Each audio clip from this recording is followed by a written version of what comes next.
Buenas tardes. La trayectoria de la mujer cubana a lo largo del proceso revolucionario cubano es un tema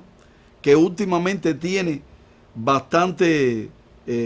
historiografía, se ha tratado bastante en la historiografía cubana, o sea, tiene mayor presencia en la historiografía cubana, pero creo que excepto aquellas que son más conocidas, todavía falta por darle un poco más de promoción a la labor de la mujer cubana dentro de la historia combativa del país. Se conoce más de Mariana Grajales, se conoce mucho más de Vilma Espín, se conoce más de Beba, de Aide, de Celia Sánchez Panduley, pero todavía sin duda hay mucha tela por donde cortar en cuanto a materia de la presencia de la mujer, repito, en la historia combativa a lo largo del proceso revolucionario cubano, sobre todo de aquellas que tienen que ver con la etapa anterior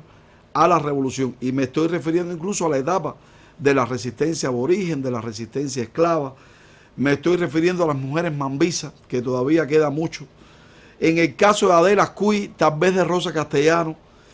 está el caso, ahora apareció un libro, se publicó un libro por la editorial La Mezquita en formato digital, La Mezquita, una editorial de la Unión de Historiadores de Cuba, Urguinera,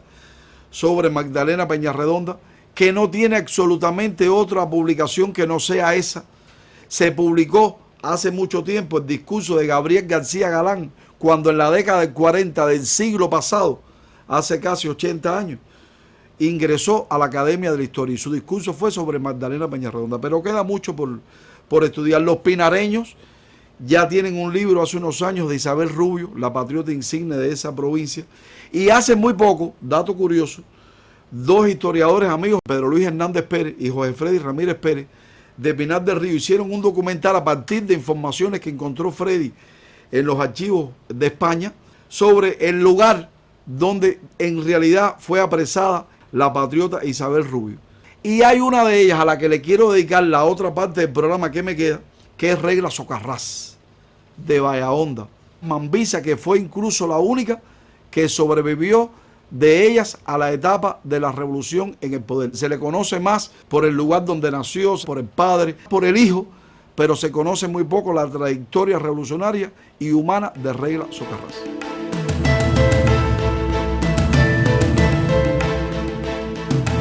Regla Socarrás, hija de Carlos Socarrás Acosta, que es el patriota insigne del municipio de San Cristóbal. Y a Carlos Socarrás sí se le conoce mucho. Cayó en el combate de Cacarajícara, que ocurrió entre el 30 de abril y el 1 de mayo de 1896. Ya desde 1893 en esta parte del país, Indalecio Sobrado, Carlos Socarrás, Pedro Ángel Delgado Carcache, estaban levantados en armas en la zona de la Sierra del Rosario, en el Valle de San Claudio, y eso se conoce poco. Se conoce poco también que fueron precisamente los padres de Carlos Socarrás quienes secundaron a Narciso López cuando aquella primera expedición en que vino por Bahahonda, la primera por Bahahonda porque ya había venido antes por Cárdenas en 1850, pero cuando vino por Bahahonda en 1851,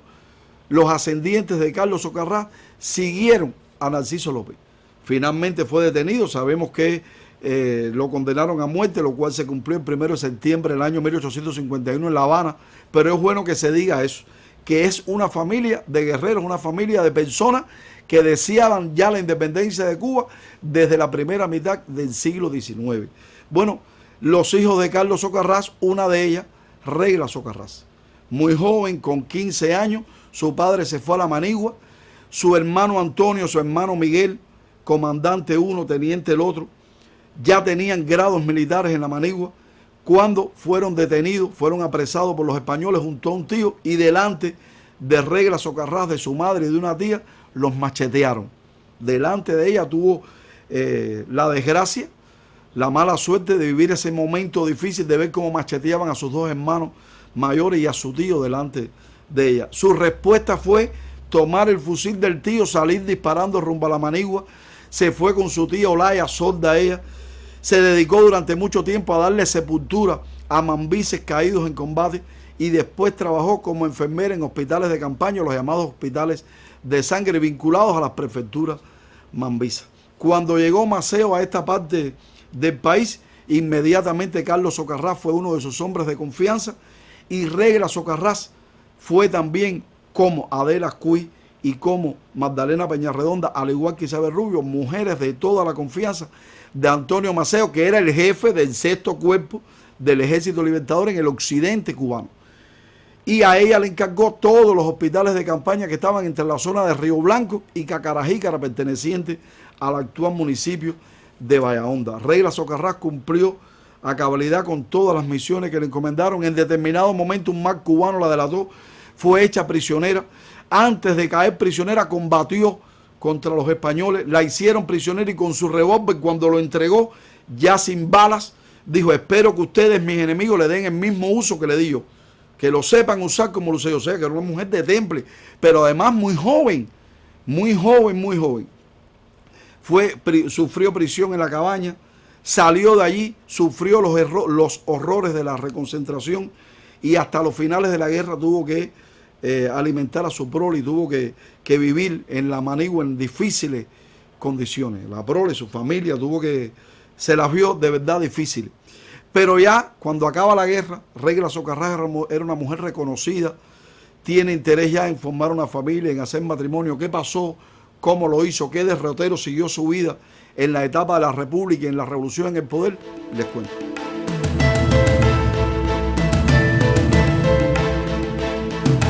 Después de terminada la guerra, vinieron momentos difíciles para Cuba. Mucha frustración, la intervención norteamericana en Cuba fue la etapa en que hubo un traspaso de poder del poder español colonial al poder neocolonial norteamericano. Cuando digo que hay una etapa de frustración, digo también que hay una etapa de frustración en el orden político, pero en el orden social,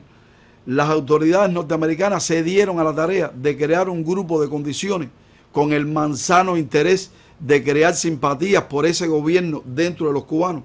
pero en realidad lo hicieron. Regla Socarrás fue de las cubanas que pasó desapercibida en esa etapa, no ocupó un lugar preponderante como sí lo hizo, por ejemplo, Magdalena Peñarredonda, que fue una periodista connotada. En el libro de Enrique González Cusquejo la califica como la periodista cubana de los primeros 30 años de la República,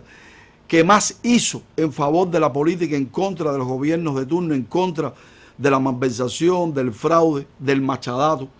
Pero bueno, Magdalena murió en 1937. En el caso de Regla Socarrás no fue de esas mujeres que se destacó en el orden político, pero sí se sabe que tuvo una vida activa y que fue toda una referencia, porque se convirtió no solo en la mambisa que combatió, en la mambisa que atendió hospitales de sangre, en una mambisa que gozó de la confianza del titán de bronce, de otros que después sucedieron a Antonio Maceo, como Juan Río Rivera, el general puertorriqueño, que asumió el mandato del sexto cuerpo del Ejército Libertador cuando Antonio Maceo cayó en combate. Cuando este cayó prisionero de los españoles en marzo del 97, fue entonces Pedro Díaz quien asumió la jefatura del sexto cuerpo del Ejército Libertador, esa gloria del mambisado cubano, el único esclavo que llegó a ser mayor general de la guerra por la independencia. También gozó de su confianza Regla Socarrás.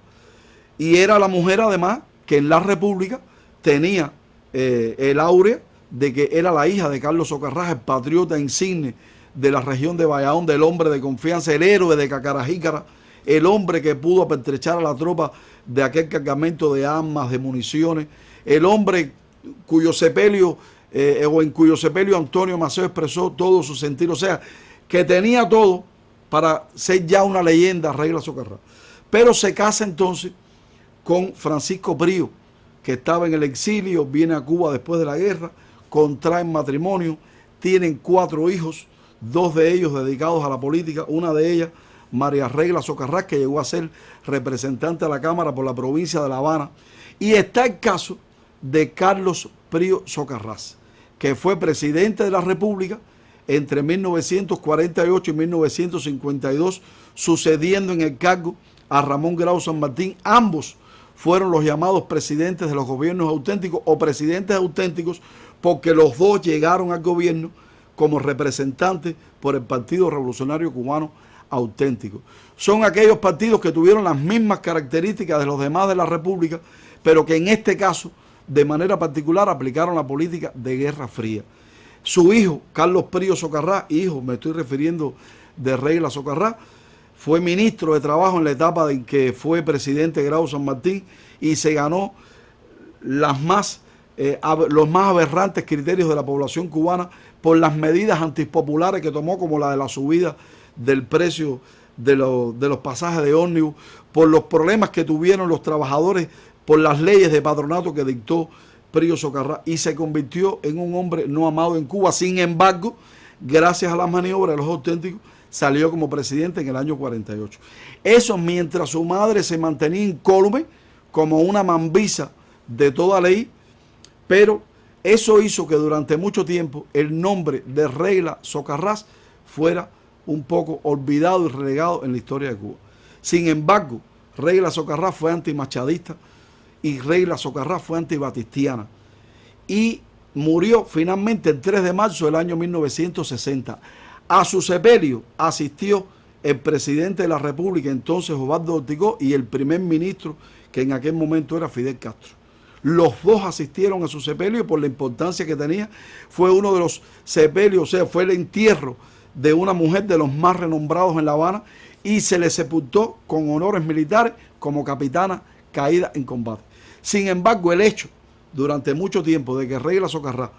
por el hecho de que fue la madre de Pío Socarrás, un hombre no bien visto en la política cubana anterior a la revolución, ha hecho que muchas veces se le desconozca, pero creo que merece ser conocida. Estamos hablando del empoderamiento de la mujer, estamos hablando de la manera en que la mujer se desarrolla, estamos hablando del adelanto de la mujer, pero creo que también propiciamos esas posibilidades en la misma medida en que damos a conocer la historia de otras que ya no están, pero que en determinado momento entre hombres fueron protagonistas. Yo los dejo, no sin antes prometerle que pronto vuelvo con otra historia. Usted recuerde, si quiere conversar con otra persona sobre este tema, lo escucho aquí en Vericuetos.